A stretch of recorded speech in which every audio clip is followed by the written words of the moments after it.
2018 में हमने कहा बहुत हो गया। हमने 7 दिन तक पटना में अनशन पे बैठा और समाज का मुद्दा लेके बैठे कि तालाब पे अतिक्रमण हो रहा है। सरकार से हमने कहा कि अतिक्रमण मुक्त कराइए, तालाब पे तमंग लोगों का कब्जा है, तालाब पे लोगों घर बना लिए हैं, तालाब सूख चुका है, उसको नई सिरे से ओराईकरण कीजिए। और तमाम निषाद समाज का समस्या था, उसको लेके हम 7 दिन तक अनशन पे बैठे रहे। कोई नेता पूछने के लिए नहीं आया कि आप अनशन पे क्यों बैठे हैं। और मैं 7 दिन तक ऐसा लगने लगा कि अभी हमारा प्राण जाने वाला है। फिर हमने निर्णय लिया कि मुझे मरने के बाद हमारे समाज का आज़ादी नहीं मिलेगा, हमें जीते जिंदगी में लड़ाई लड़ेंगे तब आज़ादी हमें मिलेगा। और फिर हमें अनशन को हमने तोड़ा और फिर उसी रोज हमने निर्णय लिया कि हम पार्टी बनाएंगे। और पार्टी हमने 2018 में बनाया। और आप लोगों ने पूरे बिहार के निषाद समाज के 22 उपजाति बिन बेलदा नुनिया मला सब मिलकर पटना के गांधी मैदान में आकर अपनी शक्ति दिखाया। अब 5 लाख के संख्या में वहां पे आकर अपनी ताकत दिखाया कि निषाद समाज अपने हक अधिकार के लिए लड़ाई लड़ने के लिए तैयार है। हमने पार्टी बनाया तो लालू जी ने पहली बार हाथ बढ़ाया और 3 लोकसभा सीट दिए और बोले गठबंधन कीजिए। हमने उनसे गठबंधन किया, हमने लड़ाई लड़ा, हम चुनाव नहीं जीते, हम चुनाव हार गए, लेकिन हमारा हौसला नहीं हारा। फिर हम लगे रहे। फिर सहरसा में एक उपचुनाव सीट था, जैसे अभी उपचुनाव हो रहा है ऐसे उपचुनाव का चुनाव हो रहा था सहरसा में। वहां पे महागठबंधन को लगा कि सहनी जी हम तो आपसे दोस्ती कर लिए, आपसे गठबंधन कर लिए, लेकिन आपका समाज का वोट हमको नहीं मिला। हमने कहा भैया वोट जो आपको इतना आया है, 2-2 लाख 3-3 लाख वोट आया, ठीक है आप मोदी जी के सामने हार गए, लेकिन उसमें हमारा भी वोट है। लेकिन वो मानने से इनकार किया। हमने कहा भैया किसी का वोट पे नाम तो नहीं लिखा है, लेकिन इसमें हमारा भी हिस्सा है, लेकिन वो नहीं माना। फिर मैं बोला ठीक है आपको मना के दिखाते हैं। और हमने अकेले अपने दम पर चुनाव लड़ा और 25,000 वोट हमने लाके दिखा दिया कि ये देखो ये 25,000 वोट एक विधानसभा में हमारे पास है। और जो हम आपको दावा करते हैं कि 15% वोट है, ये गिनती कर लो 25,000 वोट 15% है कि नहीं है। 16% वोट हमने लाके दिखा दिया। फिर माना।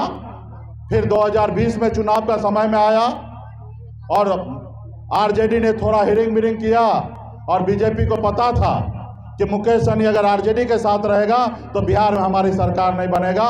और वो वोट देकर महागठबंधन एनडीए वाले ने 11 सीट दिया और 11 सीट से गठबंधन किए। फिर हम लोगों ने बीजेपी के साथ गठबंधन किया, उनके साथ चुनाव लड़ा, लेकिन पूरा बिहार के जनता ने हमें आशीर्वाद दिया और 4 विधायक बनाया। जो लोग कहते थे कि मल्लाह जो है सिर्फ मछली ही पकड़ सकता है और कुछ नहीं कर सकता है, हमने पहली बार साबित कर दिया कि मल्लाह का बेटा मछली भी पकड़ सकता है और बिहार में विधायक भी बना सकता है। और हमने विधायक बनाया, 4 हमारा विधायक बना। और ऊपर वाला का कृपा, हमारे ऊपर वाला प्रभु का कृपा बना कि किसी के पास 74 विधायक बना, किसी के पास 43 को विधायक बना, और मांझी जी के पास भी 4 को विधायक बना, और हमारे पास भी 4 को विधायक बना। और 125 पे सरकार बना, क्योंकि सरकार बनाने के लिए 122 की आवश्यकता है। और 100 हम अगर हट जाते तो 121 होता और 121 में सरकार नहीं बनता। तो ये ताकत हमें मिला बाबा केवल महाराज जी के आशीर्वाद से कि हमें वो शक्ति मिला कि अगर हम हट जाते तो बिहार में मुख्यमंत्री नीतीश कुमार मुख्यमंत्री नहीं बनता। और कहीं ना कहीं या मांझी जी हट जाते तो भी मुख्यमंत्री नहीं बनते, या बीजेपी हट जाता तो भी मुख्यमंत्री नहीं बनते। ये ताकत हमारे पास था। 74 वाले के पास जितना ताकत था उतना ही ताकत हमारे पास भी था। हम मजबूती से सरकार में बने, खुद मंत्री बना मैं, और मैं लड़ाई लड़ने लगा, काम करने लगा। भाई ये सरकार हमारा है, जहां 35 को मंत्री बनना है तो हमारा 4 को मंत्री बनना चाहिए, क्योंकि हमारे सहयोग से बना। तो नहीं सुन रहे थे, एक मंत्री बना के बाकी को छोड़ दिया। फिर हम कोई काम कर रहे, कोई योजना चला रहे तो उसमें 50 तरह का रंगा लगाने लगा, लेकिन जितना हो सका उतना मैं काम करता था। फिर हमने कहा भाई जब सरकार हमारा है, हम आपका पार्टनर है और बराबर का हिस्सा मिलना चाहिए, और हमारे पास ताकत है और हमारी काम नहीं होगा, हमने लड़ाई लड़ने के लिए और ताकत बनाने के लिए उत्तर प्रदेश चला गया, झारखंड में चला गया। अपनी ताकत को, जब हमारे पास वोट है तो क्यों ना हम वहाँ पे भी बनाएं, और लड़ाई लड़ने लगा। तो ये भाजपा वाले को पसंद नहीं आया, क्योंकि इनको गुलाम चाहिए। और ये जो 75 साल से हमारे लोगों को गुलाम बना के रखा था, और उसने देखा कि अचानक मुकेश सहनी मालिक बन गया है, तो उन्होंने आपके विधायक को 50-50 करोड़ रुपया देकर चारों विधायक को खरीद लिया, आपको सरकार से बाहर कर दिया। जिस सरकार में आपने सरकार को बनाया था, आपके दम पे सरकार बना था। आज हम बेईमान हो जाते, लालू जी से हाथ मिला लेते, तो मैं बिहार में डिप्टी सीएम बन जाता, चारों विधायक को मंत्री बना देता। लेकिन हमने ऐसा नहीं किया। हम अमर शहीद जुब्बा सहनी के वंशज हैं, हम एकलव्य के वंशज हैं, हम बाबा केवल महाराज के वंशज हैं। हम कभी किसी के साथ गद्दारी नहीं करते। पुरानी विधानसभा में 39 पंचायत है, 39 पंचायत में सबसे 1 नंबर पे रत्नौली पंचायत है। यानी कि कह सकते हैं कि निषाद का राजधानी रत्नौली है। अगर रत्नौली अगर चाह लिया तो दुनिया का कोई ताकत नहीं है कि हमारे प्रत्याशी को चुनाव हरा सकता है। लेकिन इसके लिए आपको लड़ाई लड़ना पड़ेगा, संघर्ष करना पड़ेगा। आप अगर चाहते हैं कि आपके बच्चे भविष्य में अगर सर उठा के चले, तो आपको संघर्ष करना पड़ेगा। आज आज़ादी के 75 साल बीतने के बाद भी आज आपका और हमारा दशा क्या है?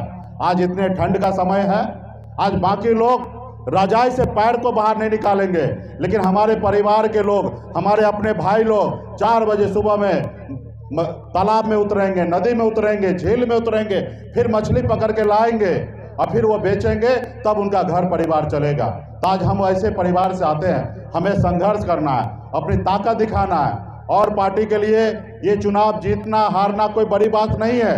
मोदी जी चुनाव हार जाएंगे तो दिल्ली में उनका सरकार गिरने वाला नहीं है। नीतीश जी चुनाव हारेंगे तो उनके बिहार में सरकार गिरने वाला नहीं है। लेकिन हम अगर यहाँ से चुनाव हारते हैं तो हमारा समाज कहीं ना कहीं कई साल पीछे चला जाएगा। आज सभी से आग्रह करेंगे कि यहाँ से निषाद समाज का भविष्य जुड़ा हुआ है, आज हम लोगों का हौसला जुड़ा हुआ है। यहाँ पे इतना करने के बाद भी अगर हम पीछे हो जाएंगे, आज हमारा युवा खून पसीना बहाकर पूरे क्षेत्र में प्रचार किए। हमने, आप सबको पता होगा, हमने इनाम रखा है 50 लाख रुपया का। हमने कहा कि कुरहनी विधानसभा में हो सकता किसी के पास 35 को विधायक होगा, किसी के पास 150 विधायक होगा, 35 को मंत्री होगा, लेकिन जितना अच्छा प्रचार हमारा हुआ, जितना बड़ा रोड शो हमारा हुआ, जितना रोड शो मेरा हुआ, कोई साबित कर दे कि वीआईपी पार्टी से ज़्यादा झंडा इस क्षेत्र में किसी का लगा हो, वीआईपी पार्टी से ज़्यादा कोई युवा इस क्षेत्र में काम किया हो, तो साबित कर दे, उसको 50 लाख का इनाम देंगे। हम हर पार्टी पे भारी हैं, हर पार्टी के सामने हम आगे हैं। अगर कोई बता दे, उसको हम 50 लाख रुपए का इनाम देने के लिए तैयार हैं। तो इसलिए हर चीज़ में हम आगे हैं। आज जरूरी है आप लोगों को गांव-गांव में जाकर वोट लेने का, मांगने का। रिश्तेदार के पास चले जाइए। यहाँ पे झारखंड से लोग आए हैं, उत्तर प्रदेश से भी आपके समाज के लोग आए हैं, और यहाँ पे लोग घूम घूम के काम करे। हमारे कैमूर से, बिहार के कोने कोने से लोग आए हैं। तो इसलिए आप लोगों से आग्रह है कि आज अंतिम है, क्योंकि आज के बाद हम इस विधानसभा से बाहर हो जाएंगे, क्योंकि आज के बाद हमारा अधिकार नहीं है कि आके प्रचार करने का, क्योंकि हम पार्टी लीडर हैं, लोग हमको पहचानते हैं और आचार संहिता का केस लग सकता है। तो आज के बाद आपको सन ऑफ मल्ला बनना पड़ेगा।